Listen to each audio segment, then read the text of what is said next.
Hello friends, எல்லோரும் எப்படி இருக்கீங்க? இன்றைக்கி நம்ம வீடியோவில் என்ன பண்ண போகிறோன்னா பாசிப்பருப்பு பாயாசம் பண்ண போகிறோம். வாங்க இது எப்படி பண்ணலான்னு பார்க்கலாம். அதுக்கு ஃபஸ்ட்டு ஒரு குக்கர் அடுப்பில் வச்சுருக்கேன். இப்போ 1 கப் அளவுக்கு பாசிப்பருப்பு எடுத்துருக்கோம். இதை இப்போ வறுத்து எடுத்துக்கலாம்.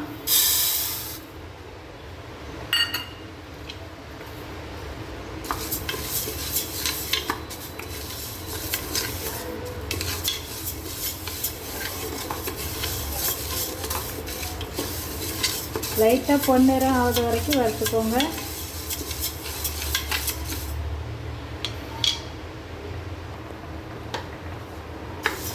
பாருங்க, பாசிப்பருப்பு ஓரளவுக்கு நல்லா வறுபட்டுருச்சு.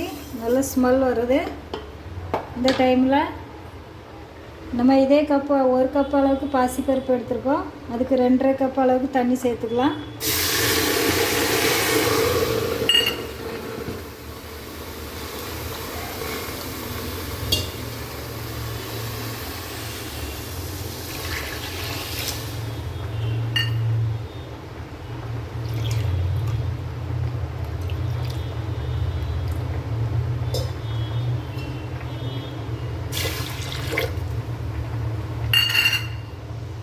தண்ணி சேர்த்தாச்சு. இதை இப்போ ஒரு வாட்டி கிண்டி விட்டுட்டு மூடி வச்சு ஒரு 4-5 விசில் விட்டு எடுத்துக்கலாம். பாசிப்பருப்பு வந்து நல்லா குழைவாக வேகணும்.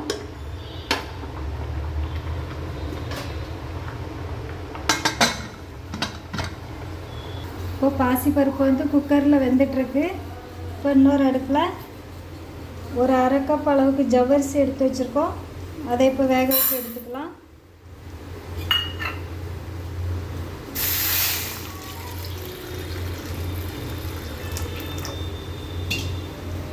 ஜவ்வரிசியை நல்லா கண்ணாடி பதத்துக்கு வேக வச்சு எடுத்துக்கோங்க.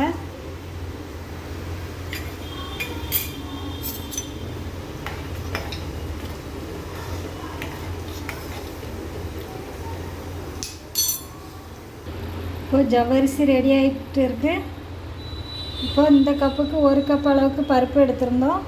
இதுக்கு 2 கப் அளவுக்கு வெல்லம், துருவின வெல்லம் சேர்த்துக்கலாம். இந்த வெல்லத்தை இப்போ கரைச்சி எடுத்துக்க போகிறோம். 1 கப் சேர்த்துருக்கோம், இன்னொரு கப் சேர்க்கணும். ஃபஸ்ட்டு 1 கப் சேர்த்துருக்கோம். இப்போ 1 கப் 2 கப் அளவுக்கு வெல்லம் சேர்த்துருக்கோம்.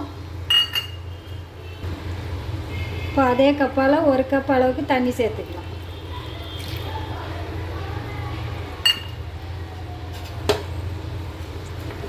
சேர்த்து இந்த வெல்லத்தை நல்லா கரைச்சி எடுத்துக்கலாம். வெல்லம் கரைஞ்சால் போதும், ரொம்ப நேரம் கொதிக்க வேண்டாம். பாருங்க, வெல்லம் நல்லா கரைஞ்சிடுச்சு. இப்போ அடுப்பை ஆஃப் பண்ணிடலாம். பாருங்க, ஜவ்வரிசி நல்லா வெந்துடுச்சு. நல்லா இந்த மாதிரி கண்ணாடி பதத்துக்கு வேகணும். அடுப்பை ஆஃப் பண்ணிடலாம். இப்போ இதுக்கு தேங்காய் பால் எடுக்கணும். அதுக்கு 1 கப் அளவுக்கு துருவின தேங்காய் எடுத்துருக்கோம். இதை இப்போ மிக்ஸி ஜாரில் மாற்றிடலாம்.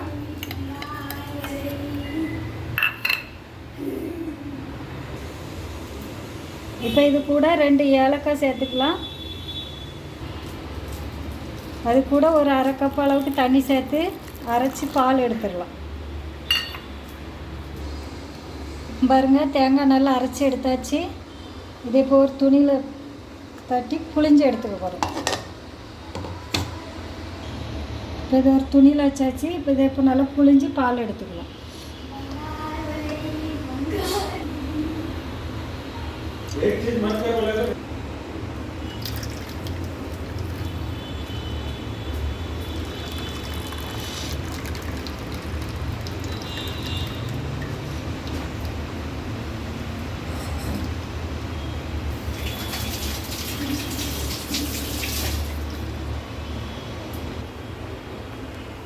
திருப்பி இதை போட்டு இன்னும் கொஞ்சம் தண்ணி விட்டு ஒரு டைம் அரைச்சி எடுத்துக்கலாம்.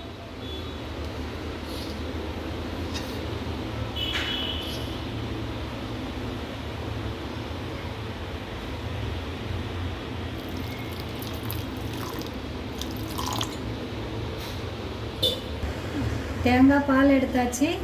இப்போ வெல்லத்தை வடிகட்டி எடுத்துக்கலாம்.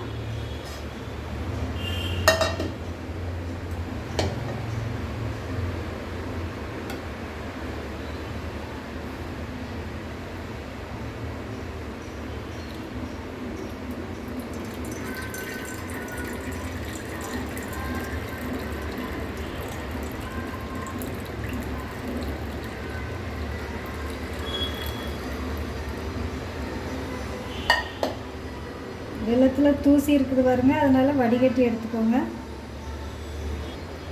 பாருங்கள் பாசி பருப்பு நல்லா குலைவாக வெந்துடுச்சு. இதை இப்போ ஓரளவுக்கு மசிச்சு விட்டுக்கலாம்.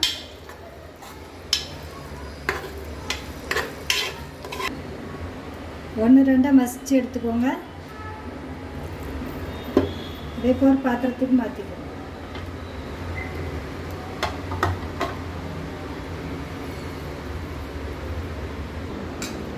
பாசிப்பருப்பை நல்லா மசிச்சாச்சு. இப்போ வடிகட்டி வச்சுருக்க வெல்லத்தை இது கூட சேர்த்துக்கலாம்.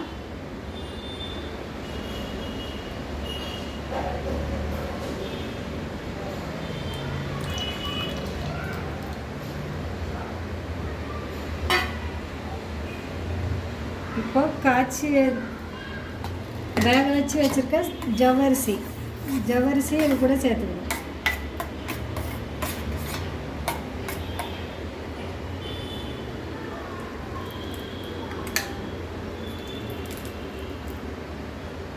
சேர்த்து நல்லா மிக்ஸ் பண்ணிக்கலாம்.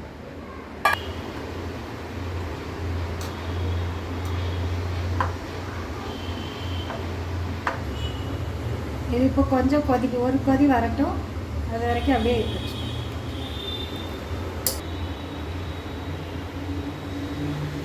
பாருங்க, இப்போ முந்திரியை நெய்யில் வறுத்து எடுத்துக்கலாம்.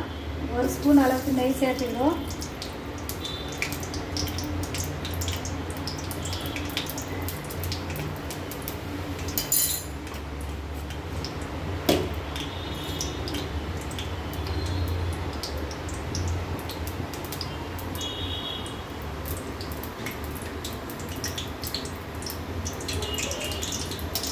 நெய் சூடாயிடுச்சு. ஒரு 10 முந்திரி எடுத்து வச்சுட்டு அதை வறுத்து எடுத்துக்கலாம்.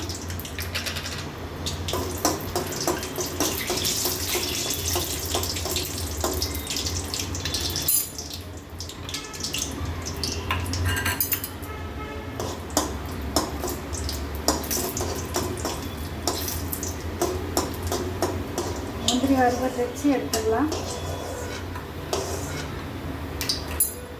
கொஞ்சமாக திராட்சை எடுத்துருக்கோம், அதே இதில் வறுத்து.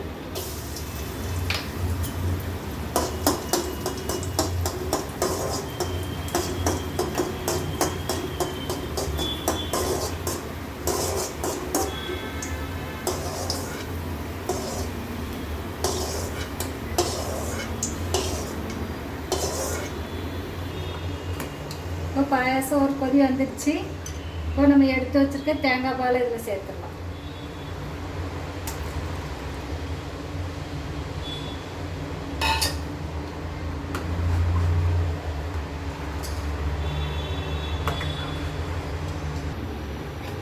இப்போ பாருங்க, ஓரளவுக்கு கொதி வந்துடுச்சு.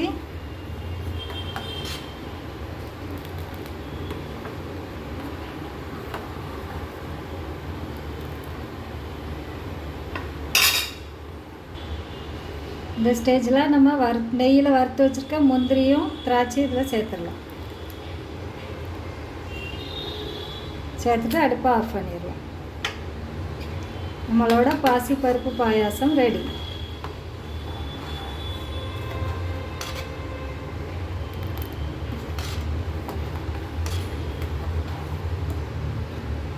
உங்களுக்கு திக்காக வேணும்னா இன்னும் கொஞ்சம் நேரம் அடுப்பில் வச்சுக்கோங்க. பாருங்கள், நம்மளோட பாசிப்பருப்பு பாயாசம் அழகாக தயாராகிடுச்சு.